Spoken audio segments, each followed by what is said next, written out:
الحمد لله رب العالمين والصلاة والسلام على سيدنا محمد وعلى آله وأصحابه أجمعين أما بعد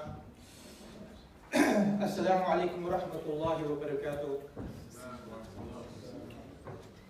I was asked to do a PowerPoint presentation. So I've used an old PowerPoint presentation. Some of it is maybe not necessarily relevant for today's talk, but I'm going to use it anyway because I was told it's good for interaction and people will be more interested in what I'm going to say today. I've put here in terms of the first PowerPoint presentation, there are two big questions. What was there before life and what will occur after life, after this life? In today's presentation, although the discussion is going to be about whether a creator exists or not, or as the title of the poster said, God, delusion, or reality, I think it's important that we start to understand the context of this question. That this question is not just an academic question whether a creator exists or not. It's not just something that philosophers, academics, they talk about in terms of whether a creator exists and that's it. It's something that goes to the heart of the individual and how the individual views himself and also how the individual views the rest of the world, the rest of society. It shapes the viewpoint on life. So I want to give an analogy, and I might give a few analogies and examples today. You don't really have to look at that, don't worry about that. But the analogy that I want to give is I want you to imagine that you're going to go home after a very long day's, studying at university, at Manchester Metropolitan University, that you're tired, so you go back to your usual house, you go back to your usual bedroom, you go back to your usual bed, you fall asleep straight away, you have a very nice, relaxing sleep. The next day you wake up and you find yourself in a desert. You find yourself in a desert. Before you were at your house, now suddenly you're in the desert. There are going to be natural questions you're going to ask. You're probably going to ask, how the beat did I get here? You might ask the question, what's going to happen to me? You might ask the question, why am I here? These are the three fundamental questions that we all ask if we're in a situation which is completely unfamiliar. How did I get here? Why am I here? What's going to happen to me? And these questions, although the analogy in the scenario is in the desert, these questions are as applicable for us living in this reality as it is as though we have woken up in a desert. Because in reality, you can see, isn't it?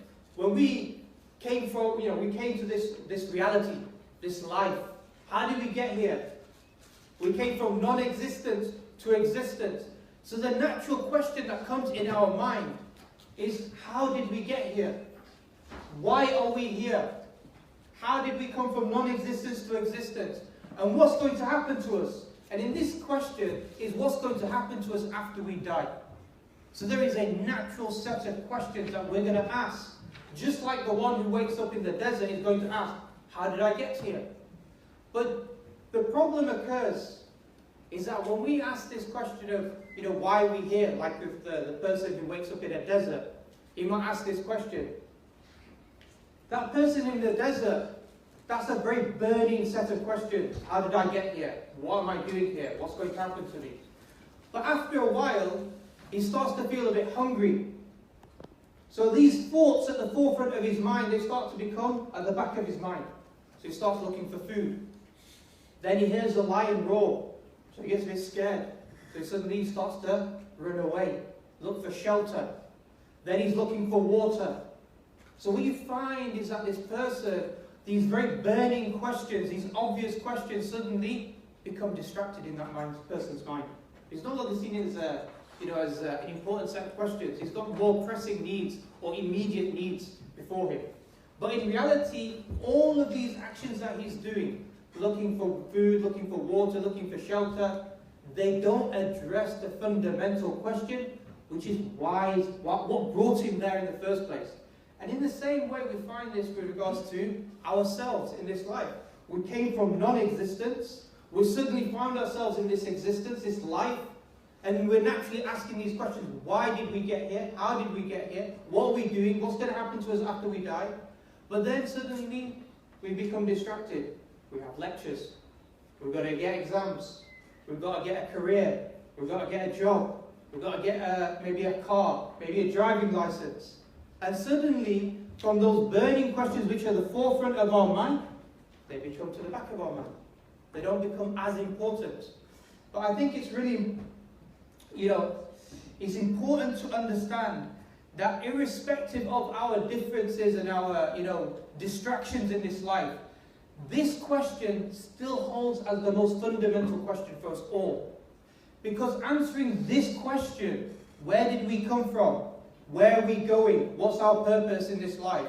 Actually shapes for us our viewpoint on life and our purpose. Yeah, this is what it does. It will shape for us our viewpoint and purpose to life. And let me give you another analogy, another example. Imagine one day you lose your memory and you find yourself in Lecture Theatre 2, Jeffrey Manton Building, Manchester Metropolitan University, and you're thinking, why am I here? And then you see some people going towards a lecture theatre and you think, you know what, I'll just follow them and go towards that lecture. And maybe you'll start to sit in a lecture and they're talking about chemistry, or they might be talking about computer science, or they might be talking about psychology, and you're there. And then some of your classmates or some of the people around you, they start revising for an exam, so you think, well, I better revise for an exam. Yeah? So this person has no memory. Suddenly, his decision-making process is being determined by what's occurring around him, what people are doing, how people are, going to this particular lecture fair to do this exam, going to this, chilling at this place, going to, the hub that you have here? So, or maybe some Muslims going to the prayer room, and this person just simply follows. Now, in order for that person to understand why he's there at university, what's his purpose of university, he has to ask the question, what came before university life? And he might answer the question by saying what came before university life was that there was my GCSEs, I did my A-levels, I did a GMVQ, whatever it was. It got me qualifications, and these qualifications allowed me to come to a university. And then he has to ask the next question, what comes after university life? And then he thinks to himself, I want to get a career in maybe computer science, maybe a doctor, maybe an engineer, whatever the answer is. As a result of answering those two questions, he now thinks, I should be going to lectures in chemistry, I should be going to lectures in computer science. Yeah? I shouldn't be going to chilling on the night before an exam, I should be revising for the exam. So by answering this question of what came before university life, what comes after university life, shapes how we view our purpose and also priority of being in university. And this is the same question that we need to ask with regards to our life. Because if we don't answer this question of what comes before our life, what comes after life, in order to understand our purpose in life, then we'll be like that person that simply follows where everybody else is going. They're going to that lecture theatre, so I'll go to that lecture theatre. They're doing this particular action, I'll follow and do that particular action. They believe this is right, I'll believe this is right. They believe this is morally wrong, I'll say this is morally wrong. They're not thinking for themselves. And this is where the importance is that you have to think for yourself, and in order to do that, you have to answer this question of where did we come from, and where are we going? Where did we come from before life, and where are we going after life? And I'll give you another example, another analogy. So imagine, and if some of the brothers and sisters or some of the people here have actually seen some of the talks that I've done, you've probably heard these analogies before. So I'll give you another analogy, just to re-emphasize and enforce this particular point. There was a famous example that Voltaire gave, which was a student or a young man, and he's asked to go to war, but his mother is ill. And Voltaire, he uses this example as a way to show how moral decisions are made. Yeah? So I want to give you another example similar to Voltaire's. And this example is that you're at home, your mother is ill, and your friends come round and they say, let's go cinema, let's go, for a chill, let's go to maybe to the nightclubs, whatever it is. Yeah, let's go to the student union bar, whatever, people like to do. And so he's got a dilemma in his mind. Well, this person has a dilemma in their mind. Do they look after their ailing sick mother, or do they go out and have a good time? In order to answer this particular question, like I said, he has to think to himself, what came before life? So he says, what came before life? Nothing. There is nothing before life.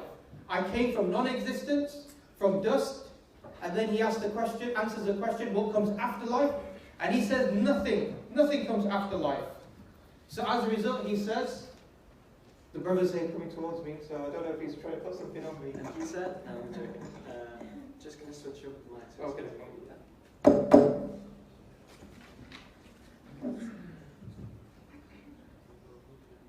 So okay. So this person, he turns around and he thinks to himself, how do I solve this dilemma? Do I look after my ailing mother, or do I go out for a chill? And he says that before life, there was nothing. After life, there is nothing. Yeah? So as a result, he thinks to himself, you know what? YOLO. Everybody knows what YOLO is. I gave a talk one time at a mosque, and it was to youngsters and youth. And I said YOLO, and they didn't have a clue what it meant. Yeah, maybe it's something from a few years ago, and now younger people don't really know what this term is. You only live once. Yeah? So he thinks that I only live once. Therefore, I want to maximize as much pleasure and benefit as possible in this life, because I will not have any other life. I came from nothing, I go to nothing. This is my only life, let me maximize my benefit. This is what he believes. So he thinks to himself, and he looks, and he says, forget my mother. Okay, she's ill, so what? It's about me. It's about myself. It's about maximizing my own pleasures, maximizing my own happiness. I'm going to go and chill with my friends. Or the same person with that same viewpoint on life might turn around and say, well, actually, if I don't look after my mother, who's going to cook my food tomorrow? Who's going to clean my clothes? Who's going to iron my clothes? Yeah, who's going to have the biryani ready after I come back from university? So he thinks, I'm going to look after my mother. In this scenario, what do you find? You find that they may have changed their perception of what benefit is, but the viewpoint on life was the same. And that viewpoint on life was built upon his understanding of what comes before life and what comes after life. Now, let's take the same scenario, and let's say he answers the question differently. And he says that what comes before life? There is a creator. The creator created the universe, including myself. The creator created my instincts, my needs to perform actions. What comes after life? There is a day of judgment. Yeah? There is questioning on how I satisfied my instincts, how I satisfied and performed the actions that I performed. So now he views life in a different way. It's no longer to satisfy myself, maximize my own benefit. Rather, it is, what does the Creator want me to do? So in this scenario now, he might say, actually, the Creator wants me to look after my mother. So he has a different viewpoint on life. And that action now is predicated upon this belief set. So this is what we understand, or the importance of answering this idea of why do we adopt the ideas, what is our purpose of life, because that will help us to understand why we adopt the ideas that we adopt. Why do we have these moral criteria that we have in our mind? Now today, I want to talk about purpose of, the first of these questions. So the first question is, what came before life? Yeah? And I'm probably not going to touch in the talk, in the presentation, about the second question, which is what comes after life. So in this first question, what comes before life? Yeah? I'm asking the question, does a creator exist or not? And remember as well, this question about does a creator exist or not is not just simply a religious question that religious people, theologians looked at. This question about whether a creator exists or not was a question that moral and political philosophers looked at first before they developed their moral and political philosophies. Whether that was Jeremy Bentham, John Stuart Mills, or later on Karl Marx. They looked at this question that shaped their moral viewpoint, which then shaped their views towards politics, society, and economics. That's why this question is so important. So we're going to look at the first question. The question then becomes, okay, does a creator exist or not? And we want to say, how do we approach this question? How do we try to answer this question? Do we answer it through emotions? Do we answer it through science? Or do we answer it through rationalism or rational deduction, deductive arguments? Yeah. The first thing in regards to emotions. As we know, I think most of the audience members here are Muslim. So as many of us know, the Prophet Muhammad sallallahu alaihi wasallam, the Prophet of Islam, he said that human beings are born upon fitrah. Fitrah here means innate nature. The innate nature that seeks to believe in something more than just material things around them. And in the Quran, it mentions and gives an example of this. It talks about the example of a ship and be a person on a ship in a stormy sea. And the sea is battering the ship. And the person gets very, very scared. I don't know if many of you have been on ships in a storm. Yeah? It's a very scary thing. The waves look massive and the ship looks very small. Yeah? Maybe another example would be somebody who's been on a plane and the plane hits turbulence. Yeah? And everybody can start going, Allahu Akbar, Subhanallah, Subhanallah. They may start making adhkar. Yeah? If they're Muslims, or they might start doing other types of things. And there's a saying, a well-known saying, there are no atheists on a sinking ship. Why? Because as the Quran mentions, that when that person's in that state upon the ship that's facing all these difficulties and problems, he starts to recognize his weak, limited nature. And he starts to call upon hope for some sort of salvation. And the salvation doesn't come from the physical world now. For himself, it comes to the Creator, or God, or whatever he's worshipping. And so we see this within the fitrah, within the innate nature of human beings. And it's not just Muslims who have this. Everybody has this. I'll give you another example. Anybody heard of Paul Ince? Paul Ince? Okay, one person. Footballer, yeah, all two. He was a famous footballer. Yeah? From, he used to play for Man United, later on for Liverpool, into Milan. And he used to have this superstition. And the superstition was what? That he wouldn't put on his shirt until he got onto the pitch. He used to think, you know what? If I don't put the shirt on, if I put the shirt on before I go onto the pitch, I'm going to play badly. Everybody heard of Ander Herrera? Yeah, another example. Yeah, Ander Herrera, he wears the shin pads that he wore when he was 10 years of age, because he thinks it's his lucky shin pads. Yeah, what is occurring here with regards to these footballers? It's that innate nature, that wanting to see something more than material, wanting to connect to something which is spiritual. Yeah, wanting to effectively worship. In this way, it's being deconstructed to things like lucky shirts or lucky totems or lucky shin pads. Yeah, and we also see this in regards to when we face exams. You know, it's interesting that when people face exams the night before, particularly when they've not studied and they know they've not studied, they become very philosophical. Yeah, late at night. They start saying, is this what my purpose of life is? There must be more than life in this. Yeah? And on the day of the exam, you have people, especially Muslims, they'll be saying that Qul Allahu Samad. Yeah, repeating the adhkar, trying to get some spiritual power, yeah, some sort of, divine will to help him in the questions. And you find this even amongst others. Even non-Muslims, they'll bring in their lucky pen. They'll have their lucky mascots. They think that something within this has some sort of spiritual power that is able to control the affairs, solve this problem. So we understand that, yes, human beings have an innate nature. And in fact, by the way, this isn't something that just some people, religious people talk about innate nature. This is something that a lot of people talk about. Gene Hammer talked about it in terms of the God gene. Yeah? Durkheim, Max Weber. They talk about the phenomena that exists of people believing in religious ideas and religious values They give a particular explanation why. So, for example, there was a study done that showed that there's a particular region of the brain that lights up when a person's seeking some sort of spiritual or feeling some sort of spirituality. There may be these various arguments that people use in order to explain why the phenomena exists.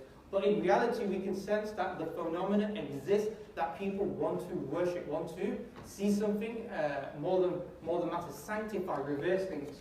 And this is a final point on that. Even in societies that were communist and atheist, like the Soviet Union, like North Korea, like to a certain extent China now, particularly Soviet Union in the early years, where they banned religion and they prohibited belief in God because they said, belief or religious beliefs was an opium of the masses. It retarded progress and growth.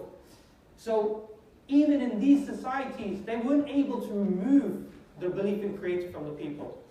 And even those people who proclaimed to be atheists, they diverted the atheism to venerating and revering their own political and philosophical political figures. Like, for example, Lenin's body was preserved. And they used to go and visit Lenin's body. From a communist atheist perspective, dead body is no different to a rock. They both matter. But yet they would preserve it. They would go and visit it. And as Muslims would know this, they would make tawaf around it. Yeah? They would orbit it, walk around it, out of respect.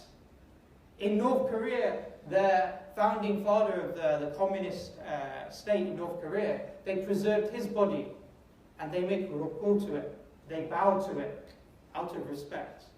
So what you find is that even in societies that try to remove religion, what happens is that you still have this religiosity that comes out, this desire. And in fact, so as we know, Soviet Union, they had to reinstitute the church. They had to allow people to worship again.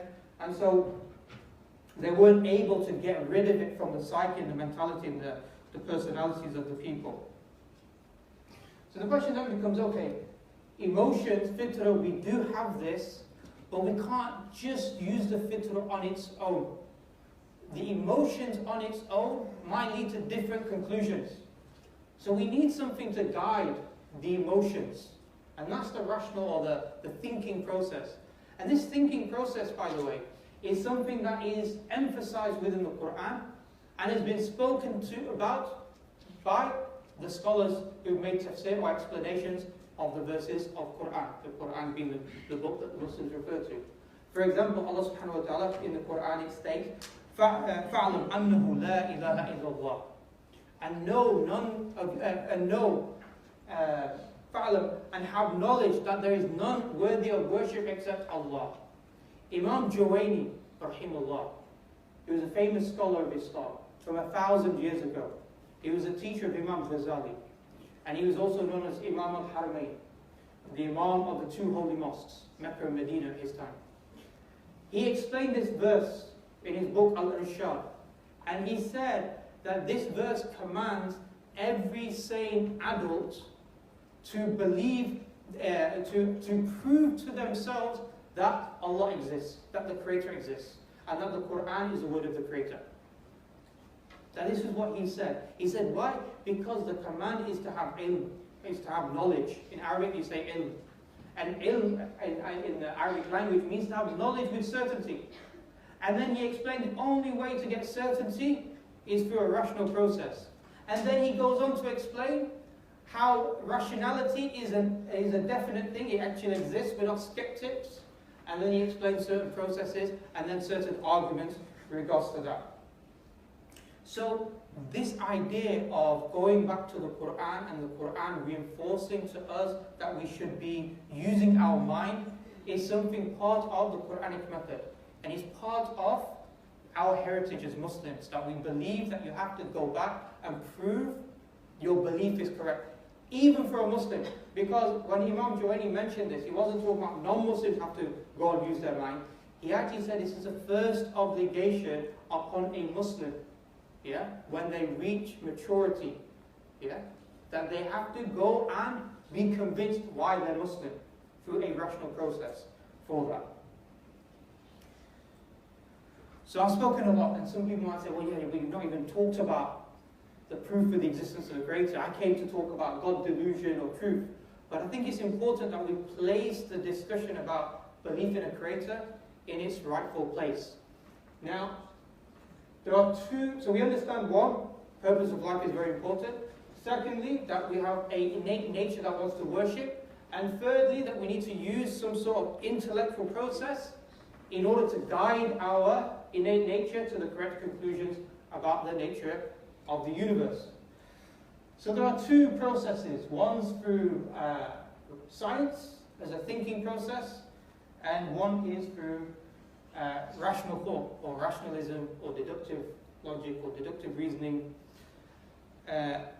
And we need to, when we talk about these two processes of thought, a lot of people, they conflate the two together.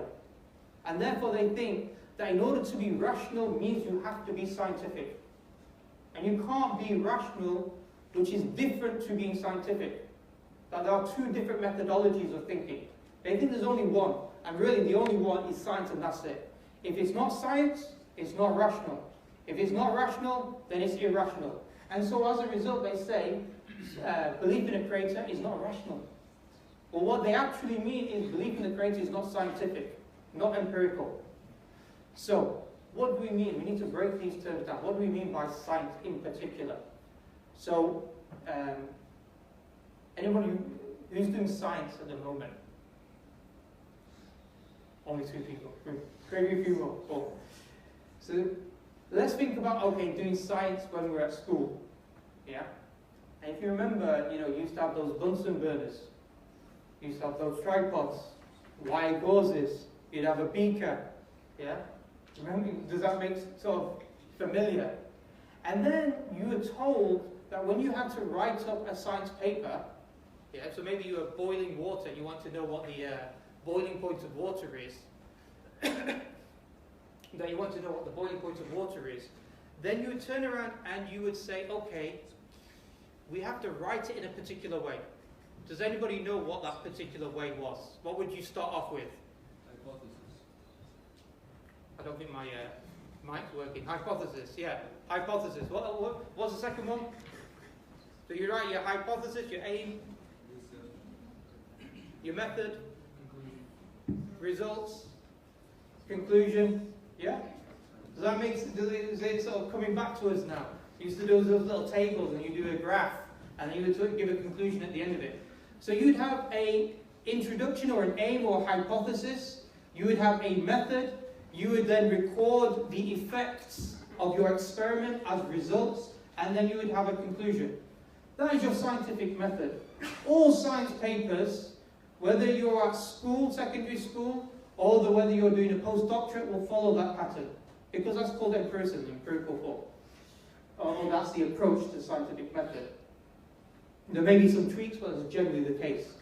Now, science is really good at telling us how things work in the observable universe. So if I want to know what the boiling point of water is, science is really good for that.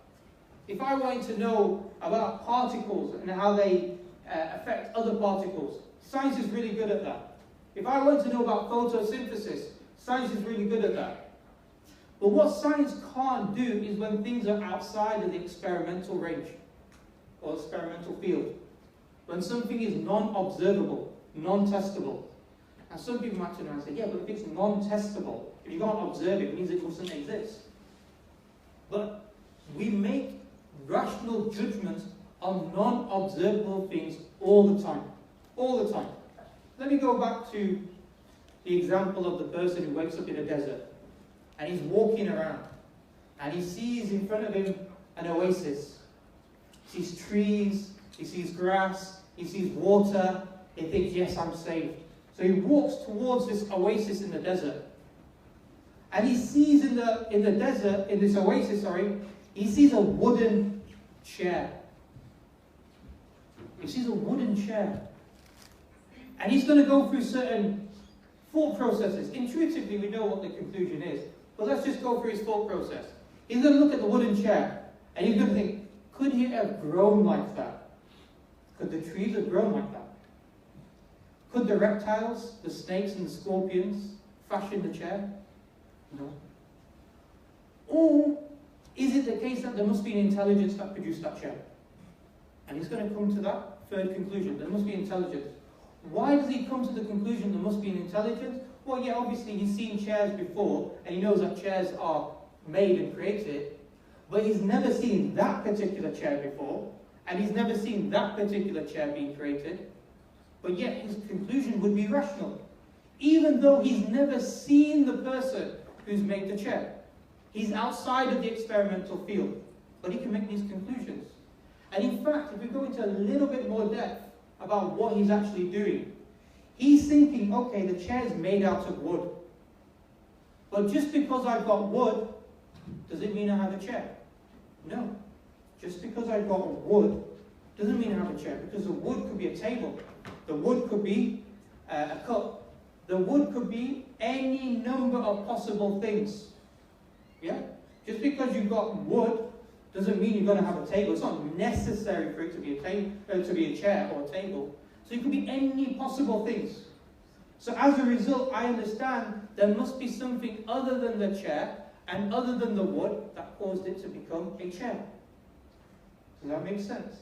That's what he's thinking. Similarly, if you look at a painting like the Mona Lisa, and you know that the paint, just because you've got paint and a canvas doesn't mean you have Mona Lisa, the painting. You need something other than the painting, other than the canvas, in order to have that particular painting. And even though we have never seen, was it Leonardo, what's his name? Leonardo da Vinci. I was going to say Leonardo DiCaprio though. So even though we've never seen Da Vinci, no human being's been alive who saw Da Vinci today. No human being has ever seen him paint Mona Lisa. But yet we know rationally that he painted it. In fact, how do we know rationally he painted it? Not through any science, but through testimonial evidence. One generation reports from the next generation, reports to the next generation, that he painted it. And we accept that. So when people say, if it's not scientific, it means it's not rational, we make lots of rational decisions without them being scientific.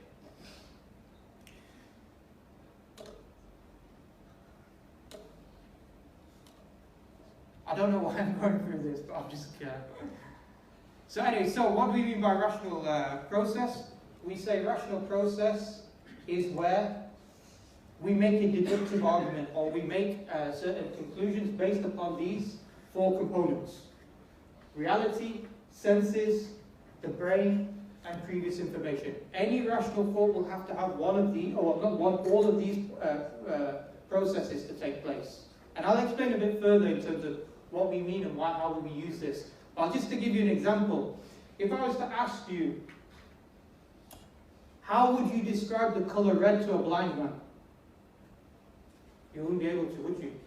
Because the person's blind, so he doesn't have the reality. So he needs to have reality in order to comprehend colour, like the chairs are green. Yeah?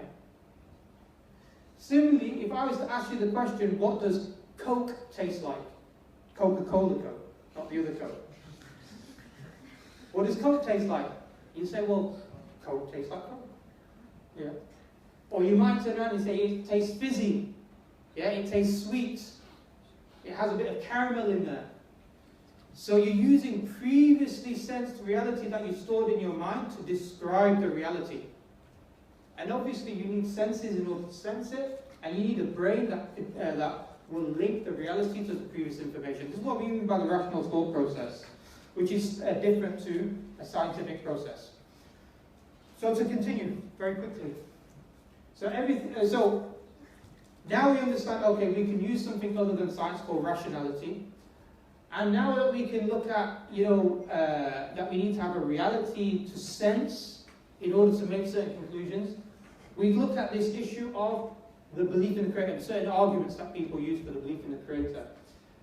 One of the arguments is, which is one that I use, and there's many different arguments that people use, like the Kalam cosmological argument, whatever begins to exist as a cause, the universe began to exist, therefore the universe has a cause, or things are possible beings that need necessary beings, or this one which is limited and dependent, things are limited, things are dependent.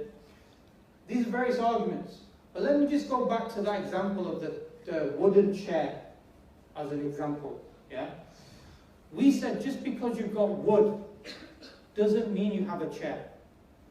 And because you know that the chair must have been determined by somebody. Because I'll give you another example. I have a red triangle. I know by necessity a triangle has 3 sides. So it won't be a triangle if it has 4 sides, would it? No. But I know it's only possible for it to have a red colour because it could have a green colour, it could have a black colour, it could have a white colour. It could have any numerous number of colours. Because I understand that the red triangle could have a number of different colours, but it's red, then the redness must have been determined by something other than the triangle. The 3 lines, it having 3 sides, is something that's determined by the triangle, isn't it? But the colour red is not determined by the triangle. So there must be somebody that have imposed upon the triangle the colour red. So this is the process that we're going to use. Now, when we sense the reality now, when we sense the things within the nature, within the universe, we sense that it has 2 components. One, that it's limited, it has certain attributes, and secondly, that it's dependent. It depends upon something else for its existence. And, for example, if I take my phone here, the phone has a certain size, has a certain shape, has a certain energy output. It's limited. It has certain limitations, has certain attributes. When it comes to the issue of charging, it's very limited in terms of its battery power, isn't it? As anyone who has a smartphone will know, you have to charge it every 4 or 5 hours. So we also know it's dependent as well. It requires something else. So just like the chair, just like the red triangle, we can sense that it has these limitations, has these attributes, has these dependencies. And I'm just going to go through a particular argument to show that from this phone, which is limited and dependent, you need to have a creator, which is a necessary being. So how can I prove that? Well, like I said, it's limited, and second thing is, it's dependent. It depends upon something else. What does the phone depend upon? Anybody? Battery. And where does the battery get its electricity from? The plug's the charger. So we know that the phone is dependent upon the charger. The charger itself is limited. The charger itself won't work unless it's plugged in. It's dependent. The dependency of the charger is being plugged in is dependent upon electricity to supply the mobile phone. Again, if people have listened to some of the talks that I've done before, some of the brothers that have done talks before will have heard this example before. So electricity. What does electricity need? What does electricity need? It needs a power plant. Does that make sense? And power plants, they're not unlimited, they're also limited. There's a certain size, certain shape, certain energy that they produce. What are power plants dependent upon? How is electricity made? Fossil fuels. Fossil fuels. Very good. So you have to have fossil fuels.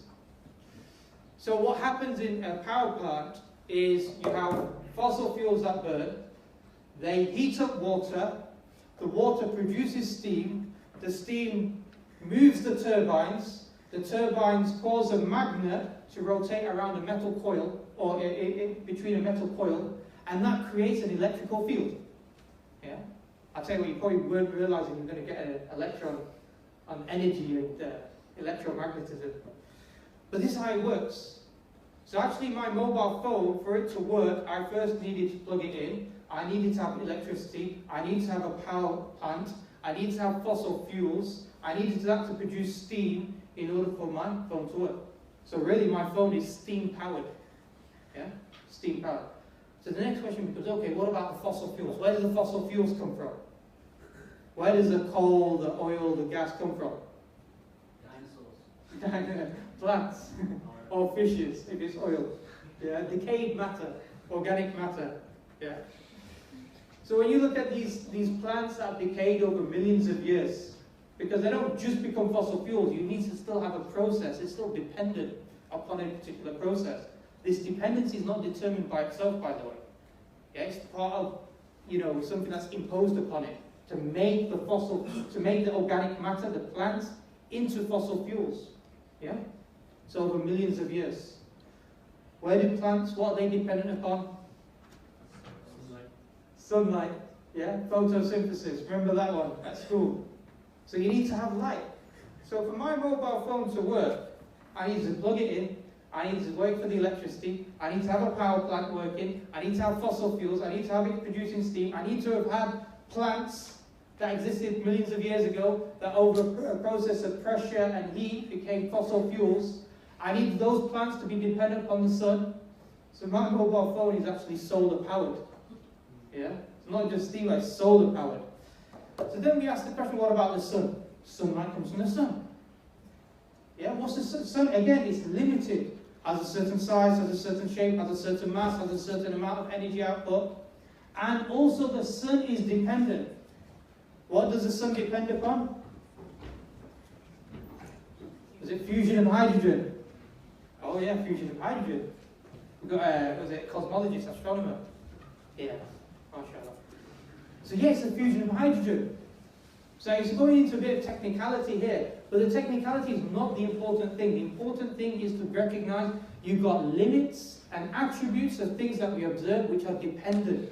That's the most important thing. Whatever we point to will have those two things. That the limits are not self-created, but they're imposed upon it.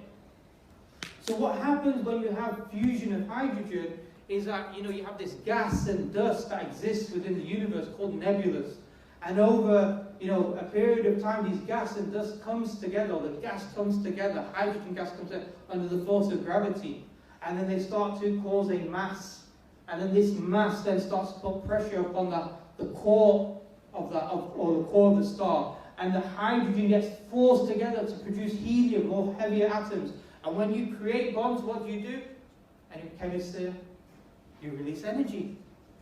Creating bonds releases energy. So it actually creates energy, and this energy then is emitted in sunlight and in also heat. And that's what the sun. So we see now that my mobile phone was dependent upon the plug, was dependent upon electricity, was dependent upon power plants, was dependent upon fossil fuels, was dependent upon plants, was dependent upon the sunlight, was dependent upon the sun, was dependent upon the fusion of hydrogen, was dependent upon what? Nebulas. Where do the nebulas, what are they dependent upon? Supernovas. What are the supernovas ultimately dependent upon? Some people say the Big Bang. What is the Big Bang dependent upon? Quantum singularity. What is the quantum singularity dependent upon? Some people talk about membrane structures that collide and create Big Bangs. What are the membrane structures dependent upon? Superstring theory, according to certain physicists. What are the superstring theory dependent upon? It's the supercluster theory. Okay, I'm making it up now. Not the superstring theory, the supercluster theory. So what do we see? Everything in this chain of dependencies has these two qualities. One is that they're limited. They have attributes that they don't determine themselves, but are determined for it. Yeah, just like the chair, the wood did not determine it to be a chair. Just like fusing hydrogen doesn't determine that it's going to create energy. Something that's imposed upon it. That's why they talk about laws of nature. Yeah, what's being imposed upon it. So, I've only got 5 minutes left. So there's certain possibilities now. The first possibility, and I don't know if this is on my next slide. Yeah. Possibility number 1. The universe regresses back forever in an infinite chain of events. Does that make sense? So the phone depends upon this, depends upon this, depends upon this, ad infinitum. Forever. Yeah. Possibility number 1. Some people argue this. Secondly, a second possibility is that there is an eternal cycle of events. For example, the Big Bang goes to a big crunch. Sorry, just to explain this point. The universe, they say, exploded out in a Big Bang. And then reaches a certain point where the force of gravity pushes it back together into what they term a big crunch. Yeah? And then it goes back to that quantum singularity and then explodes out again. And this oscillation occurs forever. The third possibility is the universe came from absolute nothing, And the fourth possibility is that all limited dependent things necessarily require an unlimited independent creator, which is what we as Muslims would call Allah, the creator, Allah subhanahu wa ta'ala. So why do we say possibility number one is wrong, impossible? And I've only got a couple of minutes left, but really quickly. Possibility one is wrong, is impossible, because, I think it's in the next slide. Firstly, the sum of finite is finite, but we'll leave that one. Think about the dominoes example. If my mobile phone does not work until I have a plug, a charger, and that doesn't work until I have power plants, and that doesn't work until I have fossil fuels, and that doesn't work until I have the sun, and that has to wait for nebulas, and that has to wait for supernovas, and that has to wait for the Big Bang, and that carries on forever, would my mobile phone work? If the chain of events goes back forever and there's no beginning point in time or beginning chain of events, would my mobile phone work? No. Does that make sense? It's like having a row of dominoes. For the last domino to fall, you have to hit by the domino before it. But if you have an infinite row of dominoes, that last domino will be waiting for an infinite amount of time. Meaning it will be waiting forever. It wouldn't work. But thankfully, my mobile phone works, which implies that this chain of events had to have a beginning. But some people might say, yeah, what about the eternal cycle? This cycle of events, the Big Bang to the Big Crunch. And, represented this here like a water cycle. Water, the clouds produce rain, the rain produces water, the water evaporates, produces clouds, and clouds produce more rain. The water cycle is perpetual. Could you not have the perpetual system where everything is dependent on everything else in this cycle, mutual cooperative dependency? The answer is no, you can't. And there's a couple of ways of looking at this. First way is if you go backwards in the cycle, like in the water cycle. So you've got rain. And before you have rain, so before it rains, you need what? You need clouds. Before there's clouds, what do you need? Water. Before water, what did you need? Rain. But it's not rain because there are no clouds.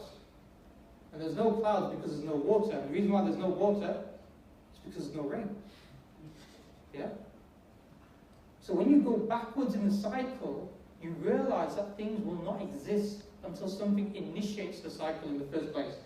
So going back to this point about the universe going from a Big Bang to a Big Crunch to a Big Bang to a Big Crunch ad infinitum, it's, the famous analogy is this: what comes first, the chicken or the egg? That makes sense? You can't say that, isn't it? You have to have something that came first. If the chicken depends upon the egg, but the egg depends upon the chicken, then neither the chicken or the egg would exist until one has been initiated. So the eternal cycle is impossible.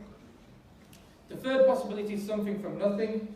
And a lot of people refer to this point about how you can have something coming from nothing. I'll probably leave this more for the Q&A, but in reality they don't talk about nothing creating something. People like these modern theoretical physicists like Lawrence Krauss, they don't say there's nothing, absolute nothing. They refer to a type of something, or a type of nothing. A nothing that has space, that has equations, and that has the potential for quantum gravity to produce something. They just label it nothing. What they really mean is absence of matter. Not absence of space, absence of time, absence of matter, absence of equations. They don't refer to the absolute nothing. Yes. So what does that leave us with? The only possible conclusion to explain my mobile phone working can't be explained through an infinite chain, cannot be explained through a cycle of events, cannot be explained through something coming from nothing. It only explained by the last possibility, that there must be an infinite, independent, eternal creator, which is summed up in the Quran, in Surah Ikhlas, where Allah subhanahu wa ta'ala says, قُلْ هُوَ اللَّهُ أَحَدٌ. Say Allah is one and only, unique. Allah is Samad. Allah is the one whom all things depend, but He depends upon nothing. لَمْ يَلِدْ وَلَمْ يُولَدْ وَلَمْ يَكُنْ لَهُ كُفُوًا أَحَدٌ. He neither begets, nor was He begotten, and nothing in creation, nothing is comparable to the Creator. These are the things that we can come to our minds, and this is reinforced by the Quran itself. Inshallah, I will leave it there. for some Q&As. I think we've got 5 minutes for any questions or comments that brothers or sisters or ladies and gentlemen want to ask. We're going to take a break from Maghrib and I'll pass it over to the chair.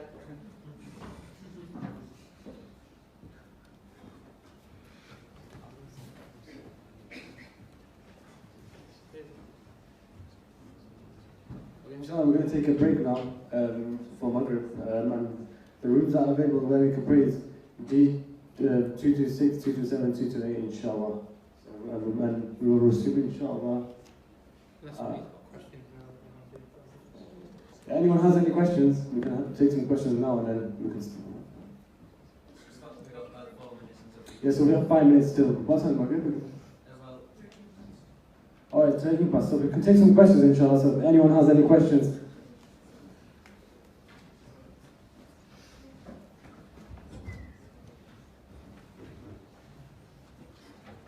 Any questions? Guys, don't be shy, come on. yeah. What if it's something that's not dependent or limited, but it's not Allah? Okay, so the person in the back is asked the question: what if it's something that's not limited or dependent, but is not not Allah, the creator? Yeah. So when we came to the conclusion that there must be something that's unlimited and independent that created the universe, because limited, dependent things cannot self-sustain themselves, they don't cause themselves, and therefore they require something that's eternal outside of the limitations. We ask another question: could this be a mechanical force, this eternal being? Or is it a sentient force? Meaning, is it self-aware, knows what it's doing in creating the universe? And we say it's the latter rather than the former. It's sentient, it's self-aware. Why do we say that? We say that because of a number of reasons, but one argument or one reason is that we know the universe is temporal. Means we know the universe began to exist. It began to exist 13.78 billion years ago. We also know, because of the chain of events cannot go back forever, it must have a beginning as well. So we know the universe began to exist. But this creator is eternal. If the creator does not choose to create, it means the creator is compelled to create. If the creator is eternal, i.e. the cause is eternal, then the effect will also be eternal. But the effect here, which is the universe, is not eternal, rather it's temporal. So for example, if I switch on the light, you would expect when you turn the switch on, there would be light. If I turn the switch on, and sometimes the light switches on 2 seconds later, sometimes it switches on 4 seconds later, you're going to be thinking, brother, he's messing around with the computer and he's messing around with the lights. Somebody's deciding, and it's not the light that's deciding, necessary. So there's a choice that's taking place. So because we have a temporal effect with eternal cause, it means the cause chose at that moment to create and was not compelled to create from eternality. Does that make sense?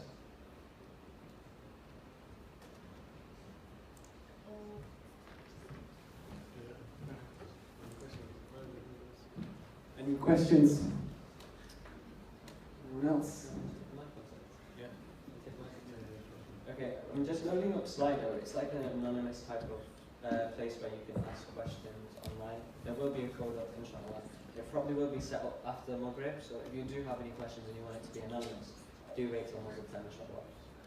Yes, sister.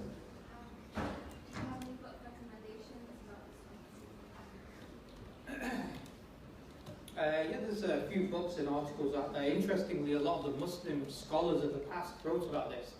So in the book by Imam Ghazali, Ihya Ulumuddin, which is in 3 volumes, I think it's in the 2nd volume, where he talks about these 3 different arguments. He talks about 3 different proofs for the existence of the Creator.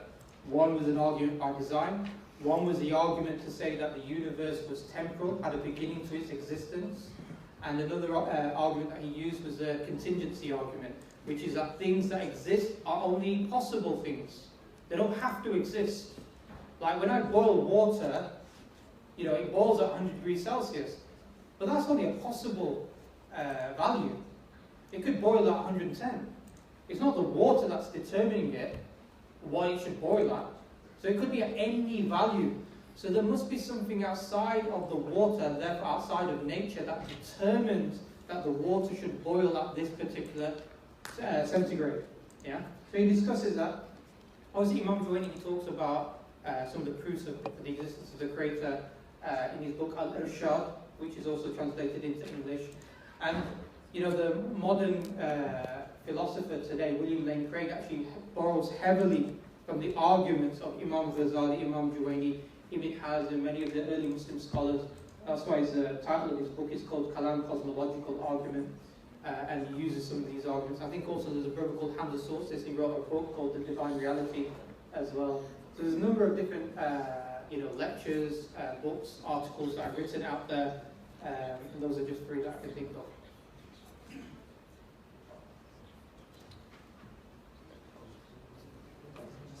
Does not stop me and I do the action, then I'm accountable for it because I chose to do the action.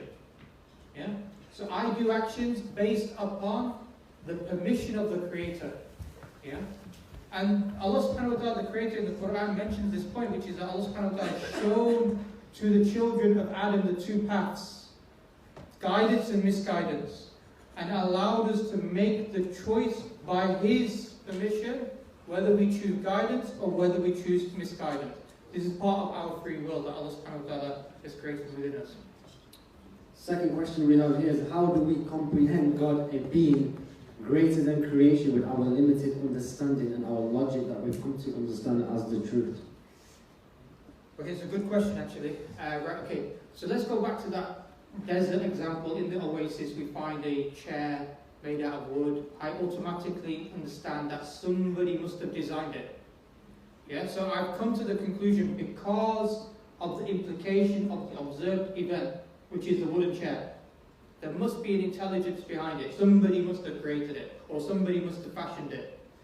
Now, is it a man? Is it a woman? Does the person have blue eyes? Do they have brown eyes? I don't know, because that's beyond my sense capacity. I can't sense that from the chair alone. Yeah, the chair's not going to tell me what colour hair the person has. But what I can come to the conclusion is that somebody did cause that chair, yeah, or produce that chair. In the same way, when it comes to the belief in the Creator, belief in Allah subhanahu wa ta'ala, from the implications of the observed events, from the fact that things are limited and dependent and that they require an unlimited independent Creator who freely chose to create the universe, I can come to that conclusion. But the other conclusions I can't come to. For example, we have, as I mentioned in the beginning of my talk, we have within ourselves the fitrah, the innate nature that wants to worship, that wants to revere the Creator. But I don't know how to revere the Creator. I don't know what the Creator wants from me. So I need communication from the Creator. So I need to be told how to worship the Creator.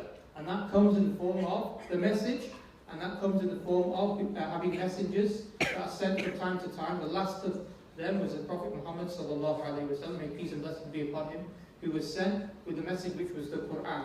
So I can't comprehend in my limited mind the nature of the Creator by observing the creation. I can apprehend the existence of God. I cannot comprehend the existence of God. I cannot comprehend the existence of the Creator. Yeah, that's beyond the capacity of my mind, because one, it's outside of my direct sensation. Secondly, my mind is limited. Thirdly, I only observe things which are limited and dependent, and that's my reference point about how to understand the reality, is through limited dependent things, and the Creator is beyond that. So I have no reference point. It's like, for example, just as a quick example of this, it's like when I ask the question, what does chicken taste like? What does chicken taste like? Exactly. You can only refer to it from your framework, from your reference point. If chicken just tastes like chicken, you can only say, well, it tastes like chicken. Yeah? You can't say it tastes something else, because that's your reference point. If our reference point is the observable reality, which is limited, finite, and dependent, then I cannot now comprehend an unlimited independent creator. And in fact, the fact that we cannot comprehend actually produces more surety in our hearts that it's actually the correct creator that we are worshipping. Because if we could comprehend the creator, visualize the creator, then what we are doing is visualizing forms of creation. Yeah? Limited things. And therefore that wouldn't be the creator. Next question. Some people say there are scientific errors in the Quran. What would you say in response to this interesting question? Okay, it depends. Okay, so there's a way of understanding, as a general framework. Obviously, there are certain examples, and we can look at the details of those particular examples that they claim are quote-unquote scientific errors. But there's a general framework. The first framework to understand is this, is that science is what we call an inductive process. Yeah? Inductive means that it's from particular experience that we come to the conclusion that there is a generalized conclusion. Let me give you an example of this. It's a very famous example. If I've only observed white swans, what am I going to generalize about swans? They're all white. How do I know that all swans are white? Is because I saw one there, I saw one there, I saw one there, I saw one there, and I generalize. That's called induction. Yeah? And that's what science does. It takes one experiment, second experiment, third experiment, repeats it, and then generalizes. So it can never be 100% certain.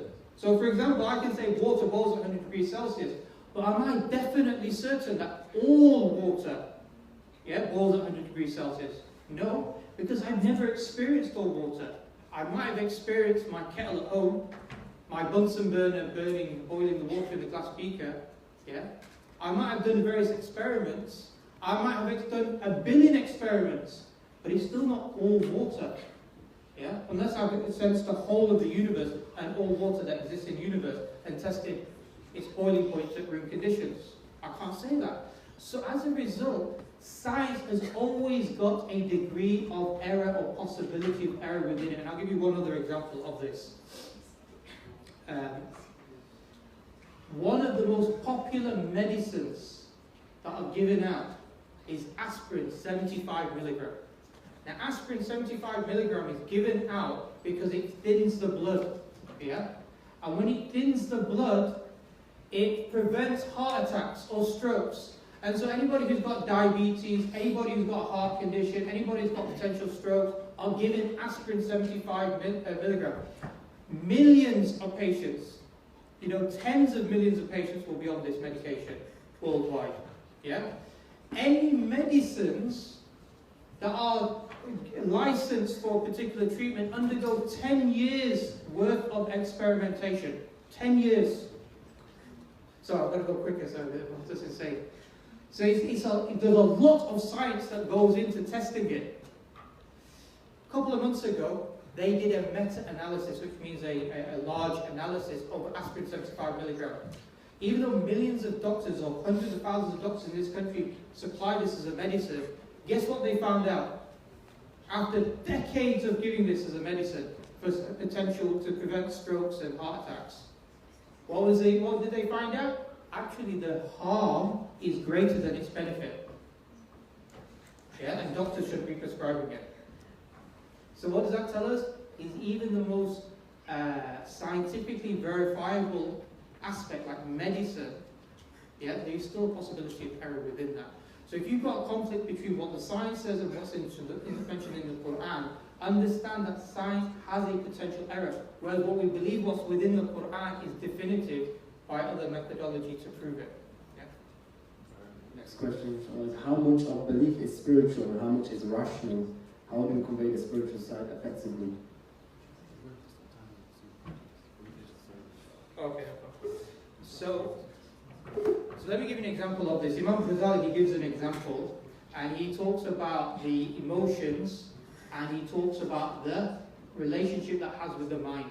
And he gives an example of the horse and the jockey, the one who rides the horse. He says the horse is like the emotions. And if you let the horse go, it'll go in every single different direction. And if you just got the jockey, he will take ages to finish the course. So the best thing to do is have the jockey that rides upon the horse. Meaning you have the emotions that's guided by the intellect. So this is what we do. So we have emotions. We are human beings. Yeah? We have this innate nature. We are any spiritual people.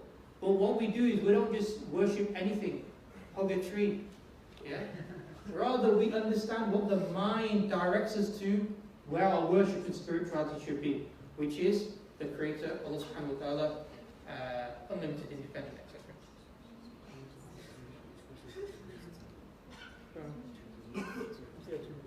We're going to take 2 minutes each question then, inshallah, yeah? If everything is predestined, why isn't everyone written for Jannah? 2 minutes. So he wants to summarize Al-Qadar again in 2 minutes. Okay, really, look, when we look at this particular question about, if everything's predestined, it's like we're looking at the question from the point of view of the Creator and trying to understand creation. Yeah? And we can't do that. When I looked at the belief in the Creator, I said, let's start from what we sense and we go back to the Creator.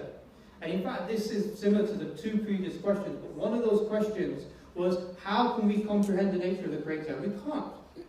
So when we look at Allah subhanahu wa ta'ala and we say Allah subhanahu wa ta'ala is all-knowing, He knows future events, past events, present events, we can't comprehend that. It's beyond our comprehension because we think in temporal steps, past, present and future. So we can't make these types of these types of mental gymnastics or these leaps in order to try to understand what the Creator is, how the Creator thinks, and then apply it on creation. Rather, we go from creation and we come to the conclusion of the Creator. And then whatever the Creator tells us within the text, that's what we submit to. Because we believe the Creator knows better than we ourselves. Yeah. Next question is, what is the correct term to use to someone who has accepted Islam, revert or convert? I think it's whatever the brother or sister wants to refer to themselves by. There's no Gender fluid. Yeah. So if they want to call themselves converts, that's fine. If they want to call themselves reverts because they've reverted back to their fitrah, that's fine. I think there used to be back in the day, I remember when I was in university myself, there used to be this big thing, don't say convert, they're reverts, they're going back to their fitrah. And apparently I think it's changed now, everybody wants to be called converts. Yeah. It's a convert. So I think it's not a major issue. Yeah. Why do you have to choose which prayer timetable you want to follow in the same area location? There can be a major difference in the time of the same prayer. We'll skip that. We're going to skip this question because it's not related to the topic. Next question. God knows everything. He is all-knowing. So why is it that some people are allowed to sin, or why are some allowed to do good? Similar answer to my previous question, which is that, look, yeah, we know that God is all-knowing. He knows what's going to happen in terms of whether we are going to commit sin or not.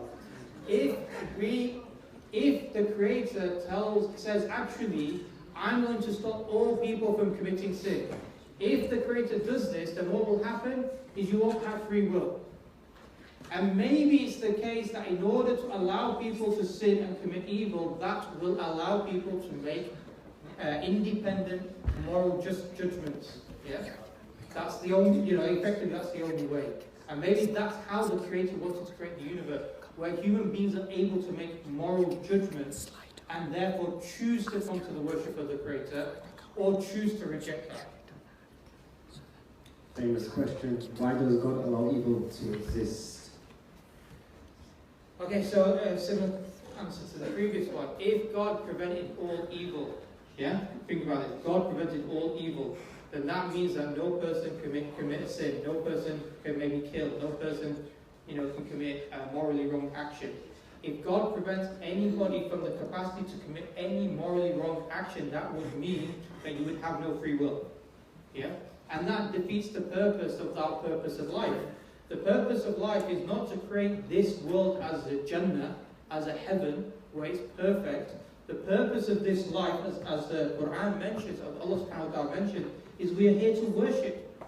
And that means you're tested by difficulty. You're tested by other people. You're tested by temptations. You're tested by having the ability to make the choice of committing an evil or committing good. And you know, the reality of this mentality, this perspective on life, is a unique mentality to have. That we're here to be tested, and that the ultimate goodness is with the Creator. The Prophet Muhammad sallallahu alaihi wasallam, he said in a famous narration in Sahih Muslim, he says, strange are the affairs of the believer. When something good happens to him, he's thankful to Allah. And when something bad happens to him and he remains patient, he's rewarded by Allah. Meaning, even when you face difficult circumstances, you're going to get reward. There's an ultimate good at the end of a difficult circumstance. Yeah? So it's a unique viewpoint. Now let's take God out of the question. Let's just say you have an atheist. And an atheist, he believes YOLO, isn't it? You only live once. And in this society, he wants to try and maximize benefit. But he loses his job. He suffers from an earthquake. He loses, some family member. He's miserable. But there's nothing within him to have that psychological comfort to know that there's an ultimate good. And why is it therefore that 1 in 5 people in this country will suffer from depression? 1 in 4 people will suffer from mental illness. One of the most popular ones is anxiety as well. That some of the most popular medicines are citalopram and antidepressants. The next question, I'm eating it pretty quickly. How do we know whether there are creators or just one creator, so many gods or just one God? We're going to finish inshallah at 7 o'clock. However, if anyone wants to stay for other questions to be answered, feel free to do so inshallah. Okay, so how do we know there's only one creator? If you've got 2 independent, unlimited creators who choose the ability to create or to destroy, what you'll have is a paradox. Does that make sense? A contradiction. If one independent, unlimited creator, infinite creator says, do this, and the other one says, don't do it, then what do you have? Who becomes the one that supersedes? They don't. So this is why we say, therefore, the creator has to be one. And Allah subhanahu wa ta'ala mentions in a verse of Quran that if there were many gods, you would see the universe, the heavens and the earth, in turmoil, in chaos. Because each one would want to impose its will, but they cancel each other out. So therefore, if we have a universe, if we have a necessary being, the necessary being, the creator has to be one and singular. The other point, which is this, I've got 1 minute and 40 seconds, he's very strict on me now. The other point is this, is that when you have 2 creators, you basically limit the creators. They're both limited by having 2.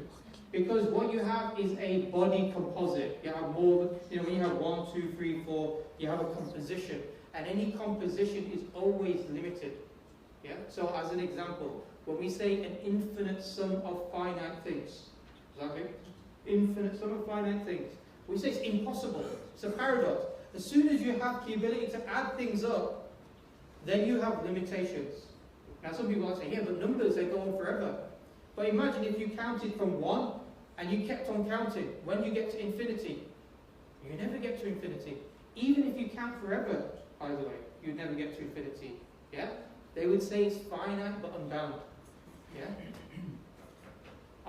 Every number that you land to will always be a finite number, will be a limited number. You can't transverse the infinite barrier. That's what they say, the finite barrier, to go from finite to infinite. So as soon as you start to add things up, you start to limit. And therefore, if you have more than one creator, you start to create these limitations upon the creator. It's not necessary.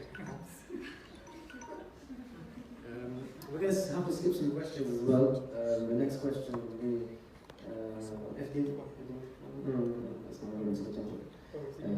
if the universe is uncaused, does it undermine science because science is the premise on a law of causality? Yes, it does. So if scientists, I remember I was speaking to a postdoctorate in physics. When you speak to a postdoctorate in theoretical physics, you're thinking, you know what, you're not going to talk to him about physics and try to defeat him that way, or try to convince him that way. Because obviously he knows more physics than me.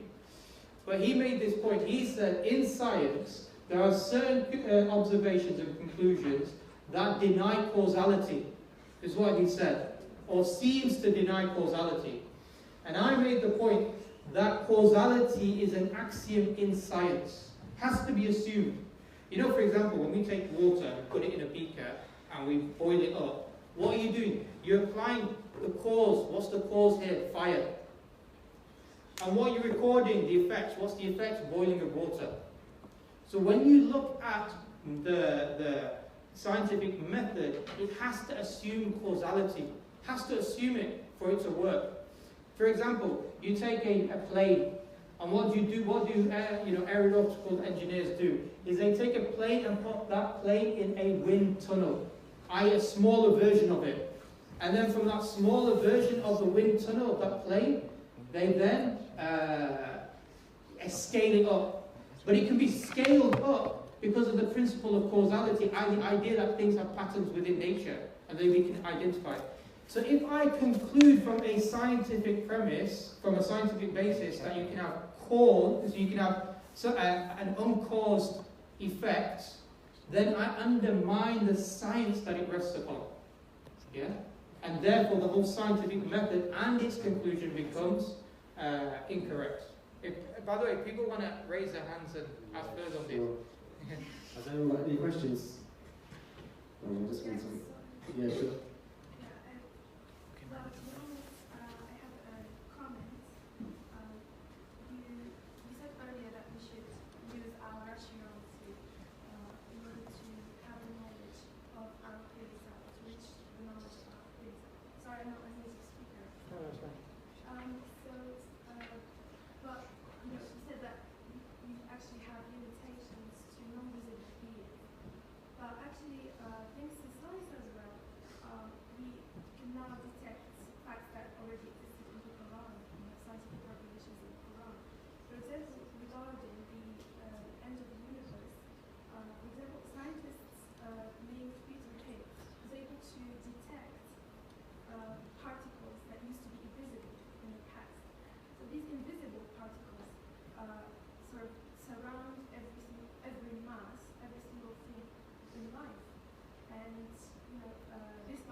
These particles came to be known as the Higgs boson. So these particles are mainly responsible for giving things, or giving the mass, weight.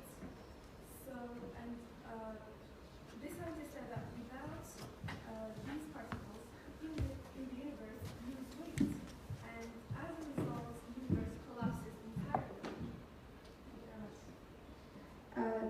So the universe collapses entirely. If these particles disappear, because weight will also disappear. So, this is how life ends. This is how science speculated the end of life. So it is through things losing weight.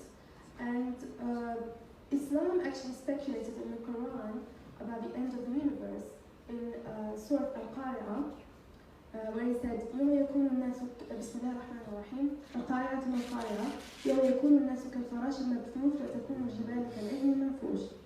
So, Al-Qari'ah is basically translated as the calamity in English, and this is actually a speculation of the end of life. It's where people will be like butterflies, or in other words, they will be as light as butterflies, and they will be scattered in the air, and mountains will be like wool. And as you can notice, both wool and butterflies have this character of being light, losing weight. So this is how I feel like science actually can give true revelations that already existed in the Quran. Thank you very much.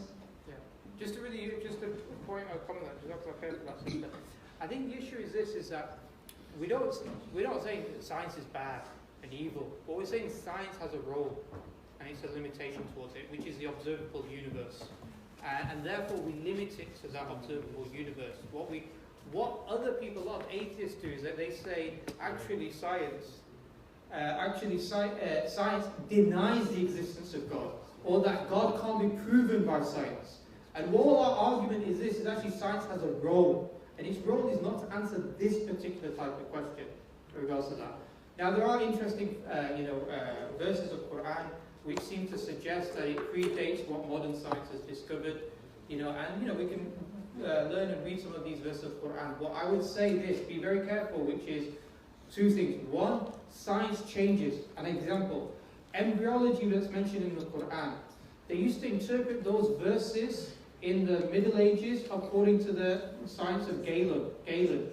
And then later on, in the 1950s and 60s, they began interpreting those verses in the light of modern embryology and rejected the views of Galen. Galen lived a couple of thousand years ago in Greece. Yeah. So science changes. Yeah. The verse of Quran don't change. The verse of Quran have the capacity to encompass multiple realities, and sometimes they can encompass a certain view about science and reality. Yeah. But we should be very careful as to definitively put that. As I mentioned before, science is not a definite subject, etc. Okay. Next question. I reckon believing in Allah subhanahu wa ta'ala must be just through one's heart and blindly bowing to Him, than based on logic and scientific arguments. Any views on this? Yeah, so, We'll do 1 minute now, yeah? yeah, so Allah subhanahu wa ta'ala, He says, إِنَّ فِي خَلْقِ السَّمَوَاتِ وَالْأَرْضِ وَاخْتِلَافِ اللَّيْلِ وَالنَّهَارِ لِآيَاتٍ لِلْأُولِي الْأَلْبَابِ. Yeah, indeed, in the creation of the heavens and the earth, the alternations of the night and the day, they are signs for a people of depth, of thinking, of understanding. Allah subhanahu wa ta'ala mentions this in Surah Al-Imran, verse 190. There are many other verses which talks about the reality, talks about the existence of things. أَمْ خُلْقُ مِنْ غَيْرِ شَيْءٍ. Or do you think creation came out of nothing? Yeah? أَمْ هُمُ الْخَالِقُونَ. Or do you think you are the creators? Do you think you created the heavens and the earth? بَلَا يُوقِنُونَ. Nay, you have no certainty. So many times the Quran addresses the mind of the person who's reading it, makes the person reflect upon the world around him, life around him, in order to come to certain conclusions about the signs for the existence of the Creator and the fact that the Creator is one. So there's many examples of this. So Islam does not demand just emotional blind following. Rather, it demands, as I mentioned, to have certainty in the faith, and the certainty is established through reflection, through thinking, and through rational thought. Has anyone else got any questions? No, we'll take just a few more questions. The world was created in 6 days. Islamic perspective, why? Okay, so in the Quran it mentions about the Quran being created in 6 ayam, 6 days, which is a plural of yom, days. However, we understand linguistically the word yom or ayam, days, does not necessarily refer to 24-hour period. Yeah, it could refer to periods of time of equal length. Yeah, or certain periods of time. And that's how we take and understand this particular verse of Quran. Firstly, it's something that we cannot directly sense, yeah, because we don't have the reality of how the universe was created. Whether this was before the observable universe that we observe today, or whether it is to do with the observable universe, we're not 100%. From the ayat of Quran, it's not clear for us. But what we know is that there were 6 periods of time, yeah, as mentioned in the Quran, that the universe and the heaven and the earth, that they were created. And that's what we accept and what we believe in. What we don't necessarily do, which is what other people do, or other religions do, is try to interpret in light of science. Yeah? Let's take the last question. How do you actually 2 questions, I'm going to ask 1 more question as well. How do you explain proof of God to high school students in a simple way? I don't think it's that complicated, the proof. Yeah? I don't think talking about the chain of events that goes back forever has to have a beginning chain is a complicated thing. But it requires thinking. And I think this is the problem sometimes, is that we're not used to it. Yeah? Maybe in our school, university, maybe in certain subjects we push ourselves. I look at GCSE maths now and I think, how did I do maths? Yeah, when some of the equations that you have to learn. Yeah? And I did A-level maths and I'm thinking, how did that happen?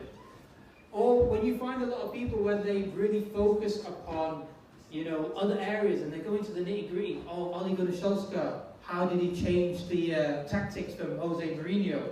He created more counter-attacks, he created a solid defence, he put Matic and Herrera in midfield as a cover for Pogba. They go into so much depth, even as kids. They have their fantasy football teams and, they're all looking at the different point system that they have. Yeah. But when it comes to this issue about belief, about purpose of life, and I tried to explain at the beginning that purpose of life is something which is so important because it defines for us our viewpoint on life.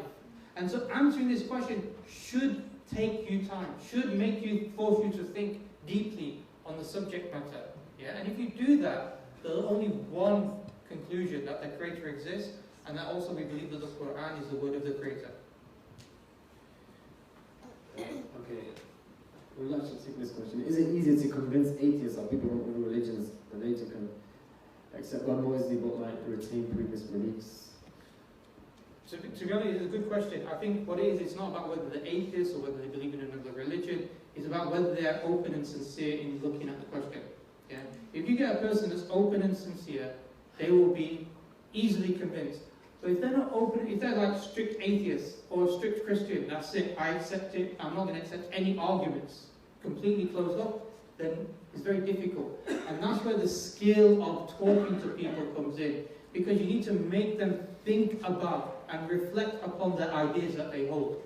And make them think, actually, is there a possibility that I could be wrong? If they start to think like that, then you've got the opportunity. As soon as you get a person sincere and open-minded about belief in Islam, I tell you what, it's dead easy after that. It is really easy. It's that first part, getting them sincere, opening their mind towards that question. Actually, this is an important question.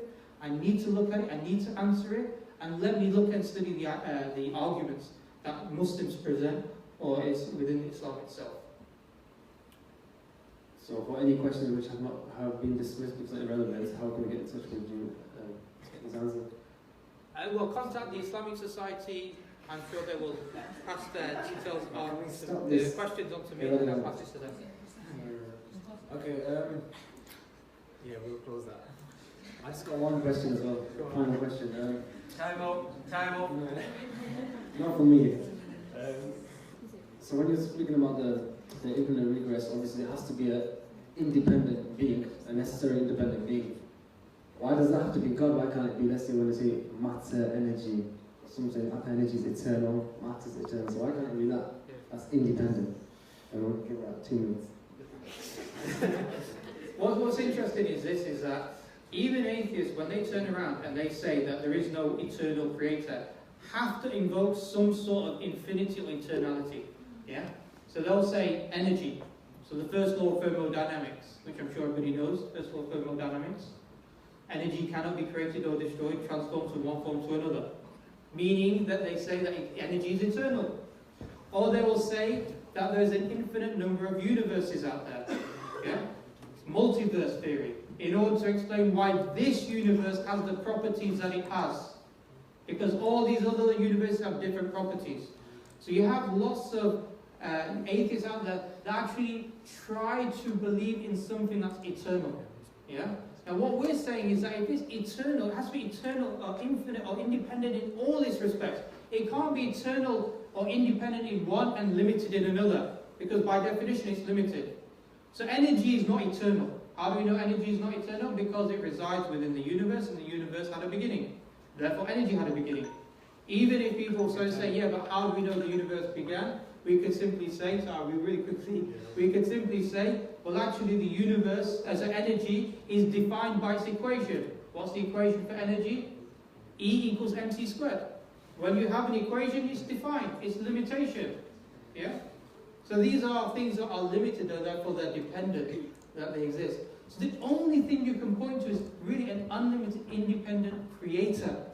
And if it's really truly independent, it's not forced to create. It chooses to create. Because as soon as you say it's forced, it has to create, it means it has some, laws that are governing it. Not something which is independent and therefore choosing to create. I'll pass it over to our chair. Just before we give it to our chair, if you guys got any questions, do go to our social media at MMUISOC and do ask it there. And if you want it to be anonymous, we do have the feedback forms, so you could ask on there as well and we'll take it as a question.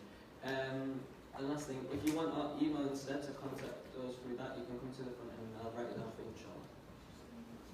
Brother Sharif Abu Laith, for the excellent presentation.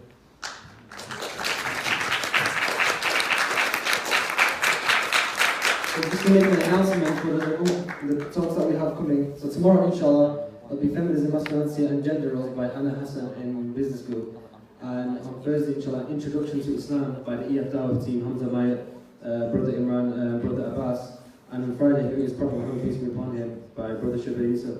Please bring your friends, please bring everyone, non-Muslims and Muslims. Thursday, inshallah, is the day where the brothers, the very knowledgeable brothers, were able to answer the questions. So anyone that you know that have any misconceptions about Islam, any questions, Thursday is the perfect time.